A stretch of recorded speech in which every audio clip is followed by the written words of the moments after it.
కాకినాడ జిల్లా తునిలో బాలికపై అత్యాచారం కేసులో నిందితుడు నారాయణరావు చెరువులో దూకి మృతి చెందాడు. మెజిస్ట్రేట్ ముందు హాజరుపరిచేందుకు తీసుకెళ్తుండగా ఈ ఘటన జరిగినట్లు పోలీసులు చెబుతున్నారు.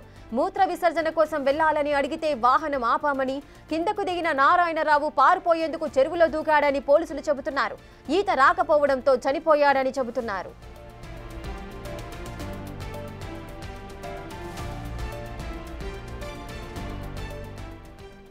ఇక కాకినాడ జిల్లా తునిలో బాలికపై అత్యాచారం కేసులో నిందితుడు నారాయణరావు చెరువులో దూకి మృతి చెందాడు. మెజిస్ట్రేట్ ముందు హాజరుపరిచేందుకు తీసుకెళ్తుండగా ఈ ఘటన జరిగినట్లుగా పోలీసులు చెబుతున్నారు. మూత్ర విసర్జన కోసం వెళ్లాలని పోలీసులను వాహనం ఆపమని నారాయణరావు అడిగారు. ఆ నేపథ్యంలోనే పోలీసులు వాహనాన్ని ఆపినప్పుడు కిందికి దిగిన నారాయణరావు పారిపోయేందుకు పక్కన ఉన్న చెరువులోకి దూకాడంటూ కూడా పోలీసులు చెబుతున్నారు. కానీ నారాయణరావుకు ఈత రాకపోవడంతో ఆయన చనిపోయాడని పోలీసులు అంటున్నారు.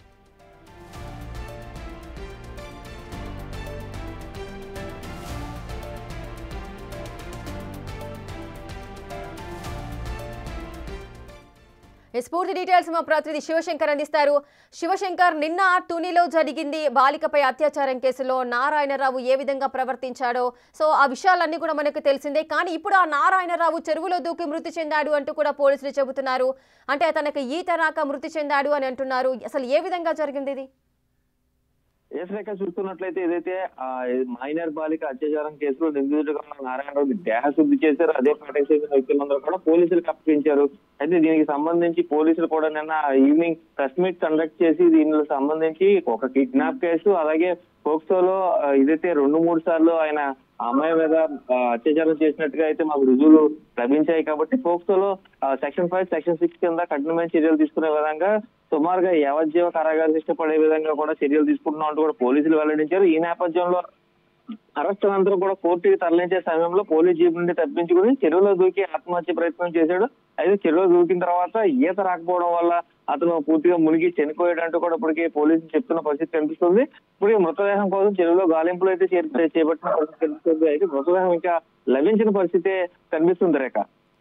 శివశంకర్, అంటే కావాలనంటే నిన్న జరిగిన ఘటన ఏదైతే ఉందో తర్వాత ఆ అమ్మాయికి సంబంధించిన బాలిక బంధువులు అతనిపై దాడి చేయడము, పోలీసులు మీడియా ముందు హాజరుపరచడము, ఆ విధంగా మెజిస్ట్రేట్ ముందుకు తీసుకెళ్లడం, ఇవన్నీ కూడా అతను అవమానకరంగా భావించి ఈ విధమైన చర్యలకు పాల్పడ్డాడు అని అనుకోవచ్చా? ఖచ్చితంగా అవమానం ఒకటైతే తను చేసిన పనికి తానే సిగ్గుపడి కూడా ఆత్మహత్య చేసుకోవాలని నిర్ణయం కూడా తీసుకుని ఉండొచ్చు. ఎందుకంటే అత్యంత హేయమైన చర్యగా చూడాలని డిఎస్పీ కూడా చెప్పిన పరిస్థితి కనిపిస్తుంది. ఈ నేపథ్యంలో ముఖ్యమంత్రితో పాటు విద్యాశాఖ మంత్రి లోకేష్ కూడా ఇలాంటి కామాంధుడికి కఠినమైన శిక్షలు పడాలంటూ కూడా ట్వీట్ చేయడం, ఇదే విధంగా చూసుకున్నట్లయితే అందరూ కూడా అతని పైన దుమ్మెత్తిపోయడం, అతను చేసిన చర్యని తీవ్రంగా ఖండించడం తోటి అతను కూడా కొంత మనస్తాపానికి గురై ఉండొచ్చు అని కూడా అనుకోవచ్చు. అదేవిధంగా అతను చేసిన పనికి తానే సిగ్గుపడి ఇలాంటి పని చేసి ఉండొచ్చు అని కూడా మనం చెప్పుకోవచ్చు. లేక శివశంకర్, అసలు మెజిస్ట్రేట్ ముందు ఎప్పుడు హాజరుపరచడానికి తీసుకెళ్లారు? అంటే ఏ సమయంలో తీసుకెళ్లారు? అసలు అరెస్ట్ చేయడం ఎప్పుడు జరిగింది? సుమారుగా ఇది నిన్న ఉదయం 11:30 గంటలకి ఎఫ్ఐఆర్ అయితే నిన్న సాయంత్రం 5 గంటలకి నారాయణరావుని అయితే అరెస్ట్ చేశారు. ఈ నేపథ్యంలో ప్రెస్ కాన్ఫరెన్స్ తర్వాత మేజిస్ట్రేట్ ముందుకు తీసుకెళ్లారు. ప్రెస్ కాన్ఫరెన్స్ అయితే సుమారుగా 6:30 సమయంలో జరిగింది.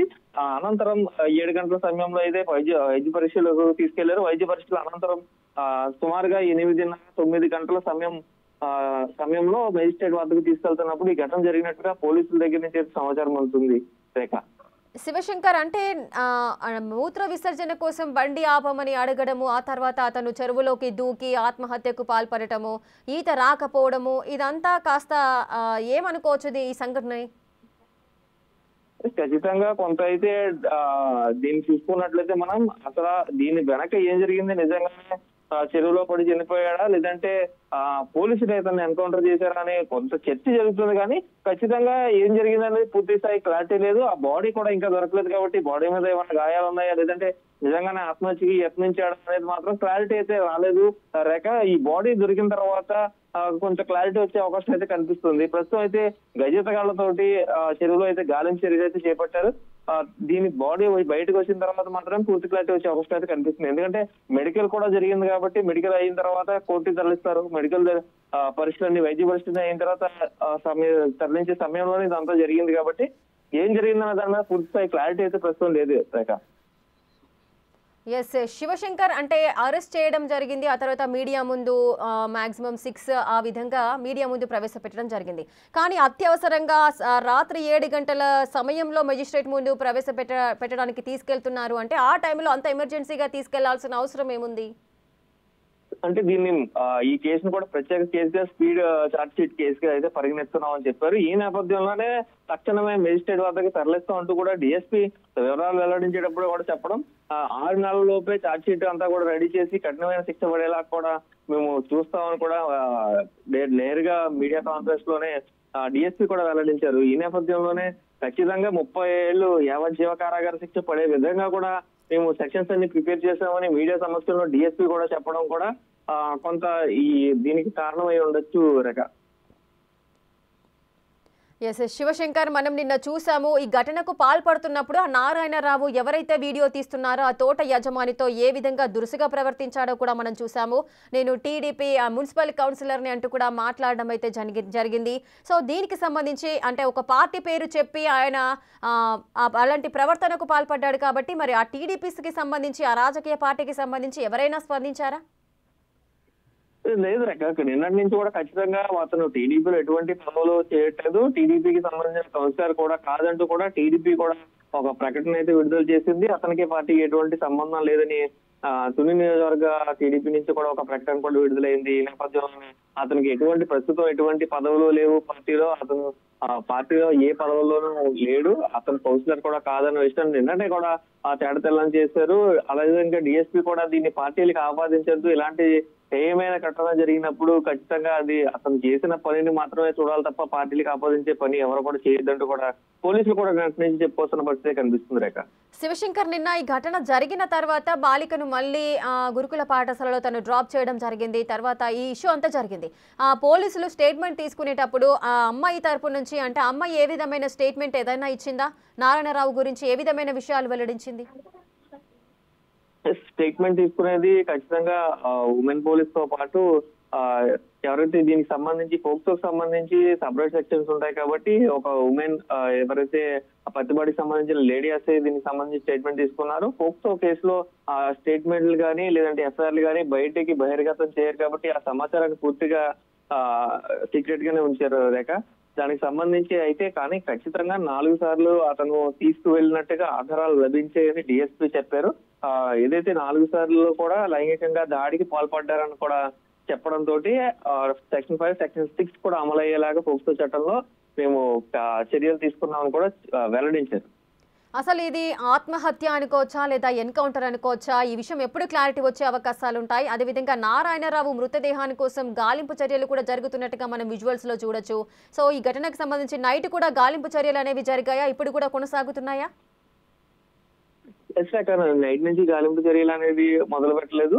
అంటే కొంత క్లారిటీ రాలేదు, అతను ఏమయ్యాడు అనేది అది క్లారిటీ రాలేదు. క్లారిటీ వచ్చిన తర్వాత పక్కన చెరువు ఉంది కాబట్టి ఆ చెరువులో దూకు ఉంటాడనే ఆలోచన మేరకు ఇప్పుడిప్పుడే ఈతగాళ్ళు చేరుకుంటున్నారు.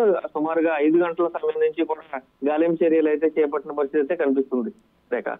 ఎస్ శివశంకర్, అయితే మెజిస్ట్రేట్ దగ్గరికి తీసుకువెళ్తున్నప్పుడే ఆయన మూత్ర విసర్జన కోసము బయటికి రావడము, చెరువులో దూకడము, అంటే పోలీసులు ఈ సిచ్యువేషన్ వాళ్ళు ప్రత్యక్షంగా చూసారా? అసలు దీని గురించి అసలు వాళ్ళు క్లారిటీ ఇస్తున్నారా?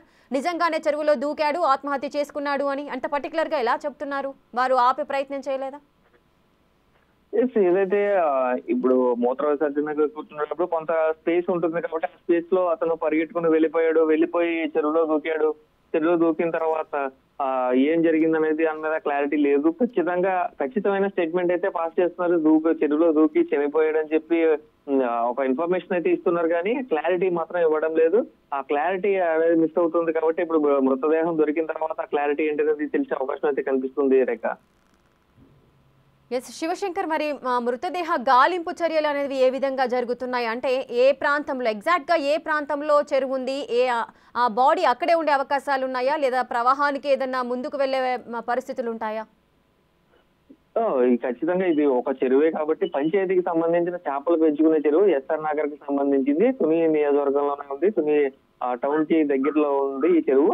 అయితే ఇది పంచాయతీకి సంబంధించిన ఒక చెరువు. దీంట్లో చేపలను పెంచుకుంటూ ఉంటారు. ఆ చేపలను పెంచుకుని ఆ చేపలు పట్టుకునే రెగ్యులర్ చెరువే కాబట్టి అక్కడి నుంచి ఎక్కడికి ప్రవాహం ఉండదు. చేపల చెరువులో ప్రవాహాలు ఉండవు కాబట్టి ఖచ్చితంగా బాడీ చెరువులోనే ఉండే అవకాశం ఉంది. ఆ బాడీ ఏది పక్కకే ఉంది అంటే సుమారుగా 1 ఎకరం 2 ఎకరాలు ఉన్న చెరువు కూడా అటు నుంచి ఇటు బాడీ ట్రావెల్ అవుతుంది, లేదంటే లోపలికి వెళ్ళిపోతుంది. ఎగ్జాక్ట్ గా ఎక్కడ ఉన్నారనేది మొత్తం అంతా కూడా గాలింపులు చర్యలు అయితే చేపడుతున్నారు. మరికొద్ది సేపట్లోనే మృతదేహాన్ని వెలికి తీసే అవకాశం అయితే కనిపిస్తుంది Rekha. Right, thank you Shivashankar, thanks for the details. తీసుకొచ్చి ఏం చేస్తున్నారు ఇక్కడ?